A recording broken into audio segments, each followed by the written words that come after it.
With Valentine's Day approaching, I've been asked to say a few words about medieval Irish love poems to mark the occasion. The most obvious place to start is the body of courtly love poetry that we have, particularly from the 16th and 17th centuries, when we find them in some of the great miscellanies of Bardic poetry. These poems, metrically loose, sometimes linguistically a bit loose, are sometimes beautiful, sometimes sentimental or mawkish, and sometimes downright bawdy. They were the work of professional praise poets who earned their living writing praise poems for the Gaelic and Norman aristocracy, and also talented aristocratic amateurs who obviously enjoyed writing a few love poems in their spare time. These poems belong to the tradition of amour courtois, courtly love, and are often not quite insincere, but rarely, if ever, are we dealing with poems about genuine love and affection. Sometimes these are just poems of friendship, sometimes it's an example of a literary conceit, the kind of poem you'd write for the lady of the house to butter her up a bit if you were visiting as a local poet or an aristocratic friend. Most of the poetry that we have from the later Middle Ages is quite formal, quite reserved, quite stylized. The praise poets I mentioned, who underwent rigorous training in classical modern Irish, the literary register used for poetry, and the complex metrical rules that had evolved for praise poetry in particular, they tended to write formal compositions marking inaugurations of chieftains and the death of the chieftain, the marriage of his daughter, these big state occasions. These are political, propagandistic works. And these are the kind of works that make their way into manuscripts because aristocrats are the ones paying for learning in Ireland in this period. But every now and again we get a poem that speaks to us directly, a personal voice coming through these manuscripts. An example of one such poem was written by, or at least is attributed to, Mícheál Hoyne, a poet who lived at the end of the 12th and at the beginning of the 13th centuries. He's a poet about whom very interesting stories are told.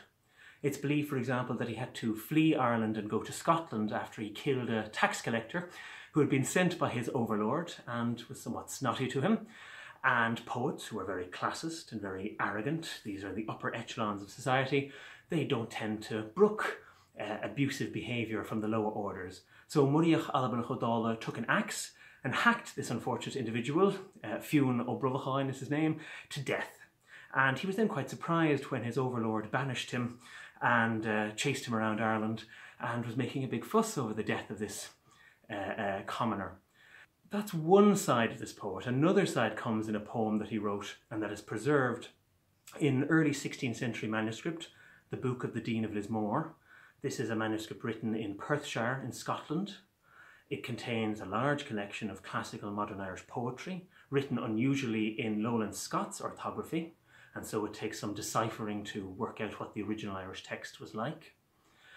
And if Mícheál Hoyne could occasionally be a homicidal maniac, in this poem we see him as a loving and devoted husband, writing the very night after his wife has died. The poem begins, Manum the scarum a rare, my soul parted from me last night. It's a poem in strict metre.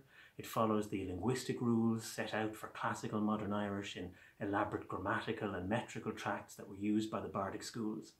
And within the straitjacket of these linguistic and metrical norms, the poet compresses his grief and gives vent to some of the feelings that he experienced the night after his wife died.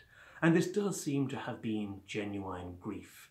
He talks about his bewilderment that tonight he is alone when only last night his wife was still with him. He asks that he be given permission to cry, that nobody prevent him from crying. He's allowed cry now because his wife has died. And I might read out a few quatrains to give you a sense of this keenly felt grief. Tánig chlíos ar gwing agus dí ránig mar rain, corpid ar dá aisiil un, docht don un vasig bhuil. Lath ma thrigad, lath ma thev, a drach mar an dragon bán, near dhísle nach dhí ná dhún, lath ma húli, lath ma láv. Lath ma churp an chinnel ní, is gurstrum the runneth the rí, ag all lavras mertnach me, do be kert leth malma e. Now, Osborne Bergen, who deciphered a significant part of this poem and edited and translated it, has the following English rendering of those verses. My body has passed from my control and has fallen to her share. I am a body in two pieces since the lovely, bright and gentle one is gone. She was one of my 2 feet, one of my sides, her countenance like the white thorn. None belonged to her more than to me. She was one of my eyes, one of my hands. She was half of my body, the fresh torch. Harshly have I been treated, O king. I am faint as I tell it.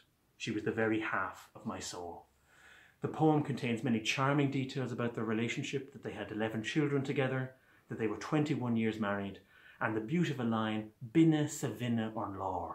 Sweeter and sweeter was our conversation. For as long as they were married, he continued to enjoy conversation with her. Their conversations got better and better the longer that they were married. This is a rather sad poem to be mentioning on Valentine's Day, but one of the charming and arresting things about it is that it's personal, it's immediate, and after 800 years, through study of Irish manuscripts, through reading this rich literature like we do here in the Dublin Institute, we get to encounter a husband in the darkest moment of his life, a real human being experiencing a difficult moment all those centuries ago. If you're interested in the manuscript, you can view digital images on the Irish Script on Screen website. That's isos.dias.ie. You can learn more about the Bardic poem and Bardic poetry in general at bardic.celt.dias.ie. And indeed, you can buy the book in which the poem is edited and translated from the school's website. Happy Valentine's Day. Thank you very much for watching. I'm Mícheál Hoyne from the School of Celtic Studies at the Dublin Institute for Advanced Studies.